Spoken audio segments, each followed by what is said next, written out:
Hello. My response to the question why classics now is one of my passions I found at university is language and the adaptation of language. So we're talking about a little bit about idioms and etymology, and then some themes that we see like socially throughout the modern times and the old times. So my first one is a little bit of an interactive. I could drop in the chat what human phrases are. So we've got 4 phrases here. I'll give you like a few seconds to drop stuff in the chat if you could, and then we're going to go through what these phrases are and what their ancient connotations are. A few seconds. I don't know how long is good for this. Oh, thank you, Samuel. That's what we got in. Right, I'm going to continue, and as they come in, I'll talk about which phrases. So the first one we're going to do is a very obvious one, between a rock and a hard place. Although I'm going to have to jump around on the slides now. Ooh. Oh, I didn't form. Hopefully this is the first one. It is not. We're starting with spill the beans. So spill the beans is a phrase that we still hear. Achilles Hill, thank you very much. So spill the beans means to reveal secret information accidentally or maliciously, often ruining a surprise or other plan. So it's believed this phrase originated in Greece from the actual voting system. So we all know Greece is very well known for their democracy and their ability to vote and cast votes. So spill the beans kind of connotes putting white or black beans in a jar, where a white bean indicated a positive vote and a black bean indicated a negative. I don't know about you guys, but I never knew this phrase had any connotations to anything. I just thought it was kind of a silly off-the-cuff phrase.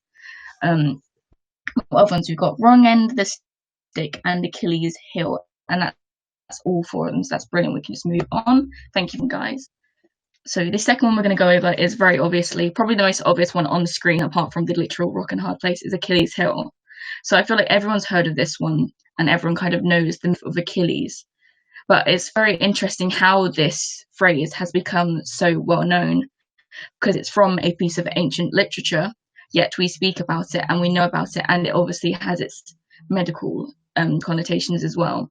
So Achilles was said to have been dipped in the river Styx by his mother Thetis in order to make him invulnerable. His heel wasn't covered by the water, and he was later killed by an arrow wound to his heel. So we often use this phrase as a kind of speaking about someone's one weakness, like the one thing that they can't deal with, the one thing that will be their downfall.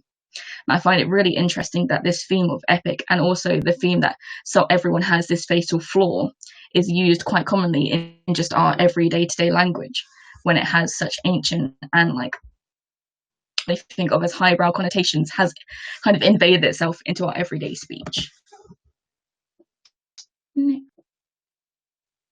So the third one is wrong end of the stick. Probably the funniest, but this is actually a good theme in classics as well, is this is disputed. Some people believe wrong end of the stick comes from a walking stick kind of thing. So one side of the walking stick will be dirty and muddy from touching the ground, and the other half is the whole side you hold. And then the other kind of linguistic theory is that the wrong end of the stick comes from a poop stick the Romans would use at their public lavatories. So often a porter or a slave, or maybe someone else, not a colleague, but an acquaintance in the bathrooms would pass you the stick. And you obviously wouldn't want to grab the sponge end because that's been on someone's bottom. But I thought this one was pretty cool because wrong end of the stick does not sound like it's anything potty related, but also because it also shows a big theme in classics, which is up for debate because we have so many gaps, there's so much missing, but also despite how fragmentary some of the information is about it today, and it still crops up from now and then depending on where you are in the world. So in the last phrase, when it comes up,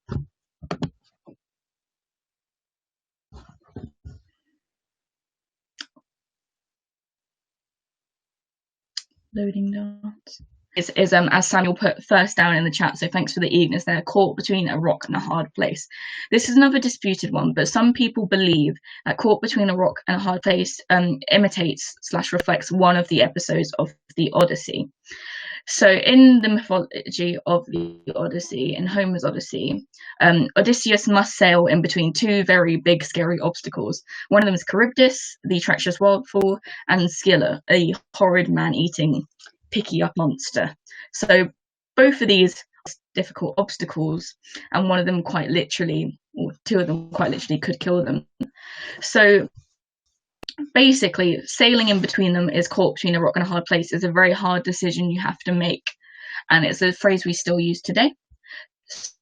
So basically describe the drama that happened, but when hearing caught between a rock and a hard place, it's kind of one of those things that you think, where did that come from? Because it's not really reflective of anything, and then when you actually look into the history of it, it's a very well-known story that we might not have actually connected back to. I'll move on from Gal to talk a little bit about when studying. So I'm sure we have all seen a beware of the dog sign, but when I was in Pompeii, I saw this little guy, Cave Canem, which basically means be cautious of or be advised of, in accusative, the dog. So in century BC, people were sticking things outside their front door that said beware of the dog, much like the way people kind of stick these signs on their back gates. And that is a social practice that we've somehow continued for hundreds of years. And I find that very interesting on a social level, that we're still kind of portraying like the same kind of imagery, and we've all had the same kind of problems. And like why classics now is important to me is because although these humans lived a very long time ago, we are still humans and we have the same human condition, and to some extent some of the same problems as well. So vicious dogs or protecting ourselves and our property is something that humans have held close to each other ourselves for a long time. And I find that pretty cool that there was ancient beware of the dog signs. I found it really interesting in my first year. It's kind of stuck with me since then. Oh, and my last point is of classical reception, which is a big thing in classics at the minute. A lot of foundations, and I know Michael's very involved with classical reception outreach as well. So this is from when I was in Rome. I actually went past the Rome Lego store, and I found it very interesting the way that they used Lego pieces to recreate this right bottom picture here of the Trevi Fountain. Because in my mind, an actual mosaic is tiny little squares put together to make an image. And thinking big brainly between the lines, I kind of thought Lego is the modern version of mosaics, like creating ideas that although old mosaics were more stuck around for longer, we still have some of them today. We kind of do the same things. We like putting things together. We like portraying images. So I found that kind of like an interesting kind of classical reception thing, where we kind of adopted a traditional practice but made it more accessible and more widespread. I think that's the last thing I have to say.